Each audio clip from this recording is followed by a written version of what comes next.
The European Union delegation in the Gambia has announced the beginning of campaign for the right of those who choose to be lesbian, gay, bisexual and transgender in the country under the hashtag Break the Silence. The diplomatic unit of the EU bloc made this controversial pledge on Saturday through its official Facebook page. According to the EU, one may not agree with someone's personal choices and preferences, but gay and lesbian Gambians are first and foremost Gambians. The delegation say the European Union stands ready to take actions to protect human rights defenders.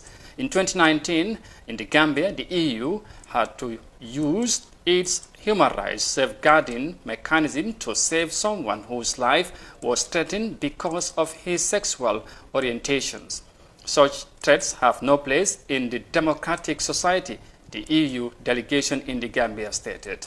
Last Thursday, the EU ambassador of the European Union delegation to the Gambia told Africa Top 3 program that the multi-million euro budget support for the Gambia was based on democratic principles. The issue of gay and lesbian was then mentioned.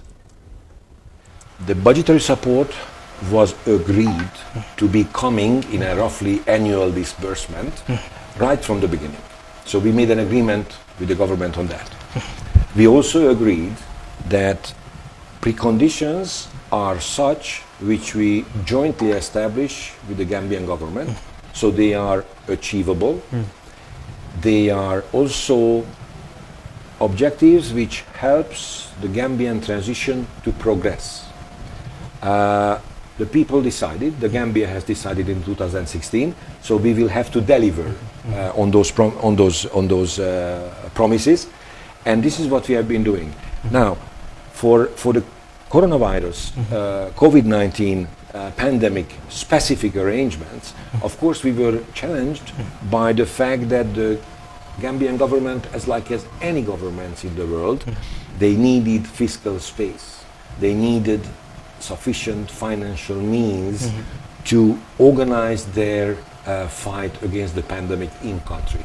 And that's why this 9 million had very little benchmark, so to say, to achieve. As long, in very simple terms, as long as Gambia remains on the democratic path, as long as Gambia makes progress in the most strategic democratic changes, constitutional reform, legal reform, etc., as long as it takes place, the European Union is interested in delivering the further assistance as we planned.